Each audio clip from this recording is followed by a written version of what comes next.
Hi, I'm Kurian Jacob, your wellness buddy. Today I'm talking about fasting. Earlier days, we used to have a diet, calorie restricted fasting, which is eat less, move more concept, which was not working very well for the reason that the metabolic rate, which is the rate at which body uses energy, decreases with the decreased amount of food with and people who were doing that fasting were actually not benefited. In fact, they looked tired, the skins used to drop, the muscle wasted, and the people started asking those fasters whether they are sick. But intermittent fasting unanimously is now the best form of wellness program. What is intermittent fasting? It is actually fasting or starving for a certain period of time before eating.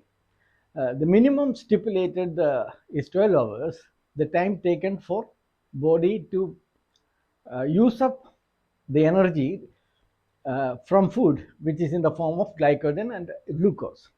Once this 12 hour is closed and the energy is used up, body has to find other sources of energy for use, which is taken from our stored fat. So fat burning happens.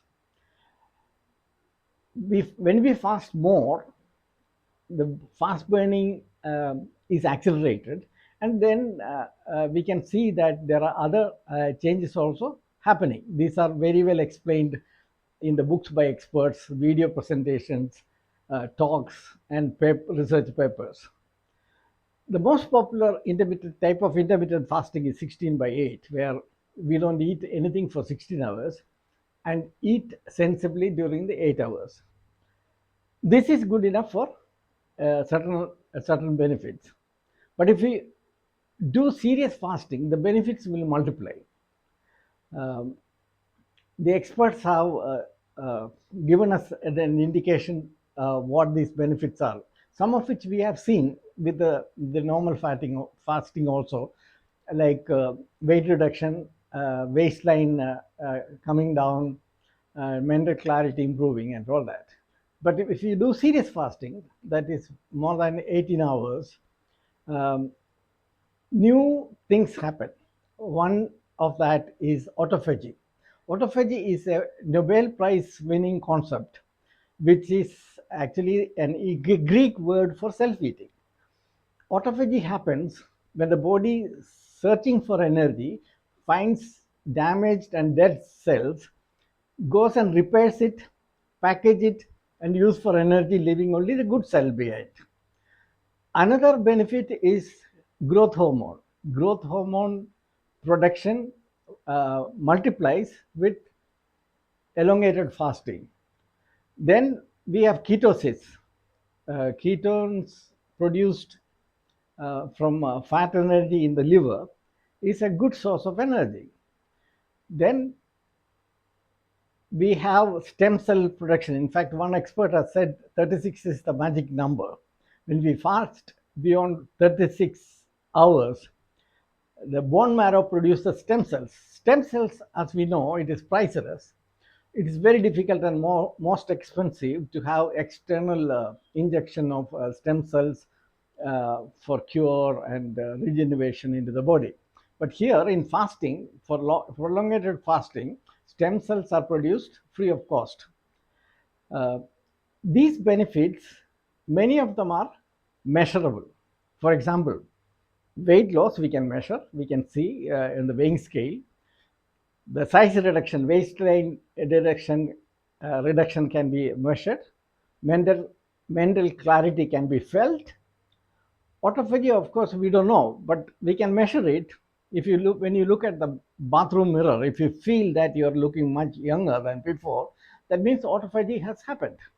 Growth hormone is another thing, again measured with the help of uh, better looking, young looking body.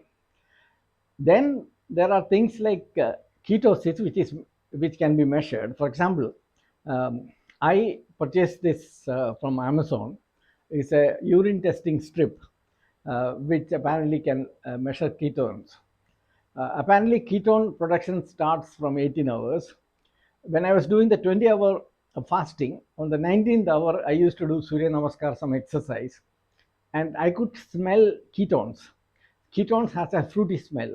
The sweat and the breath smelled fruity, which meant that ketones are produced.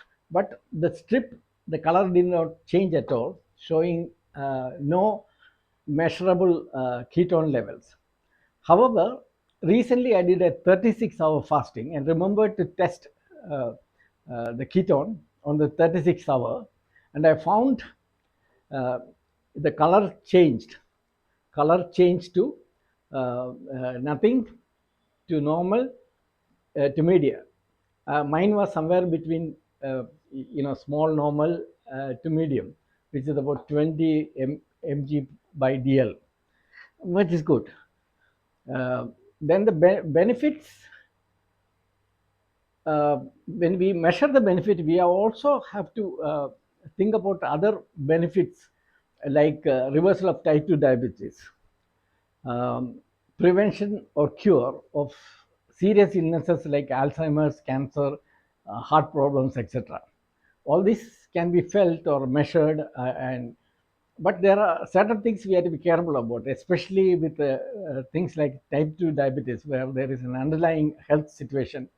Make sure you consult the doctor before getting into serious fasting. Also, uh, diabetic people, when fasting for longer hours and also taking medicines, can make the blood sugar level come down below the dangerous level. So it is important to measure blood glucose levels 3 4 times in a day. Same is for ketones, because very high levels of ketones will lead to a life-threatening situation called ketoacidosis. So it is important to measure ketones also. So, but the benefits are huge, like autophagy, growth hormone, stem cells, age reversal, cure for deadly diseases, and all that. We should try and get it.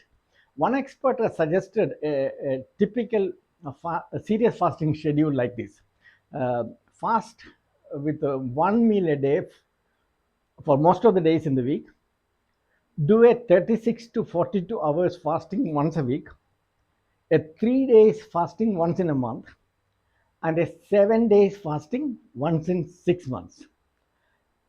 The benefits, as we see, are huge, and we have to try and do it.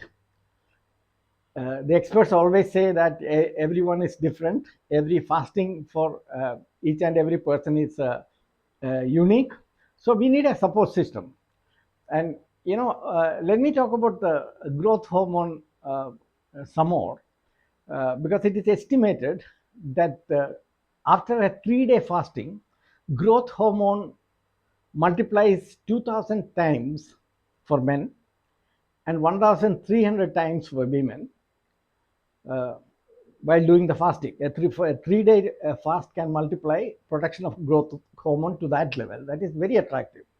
But there is a difference between man and woman.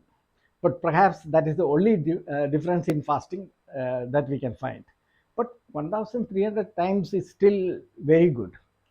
This and other benefits, considering all this, we have to make an attempt to get the benefit of serious fasting. That is what this talk is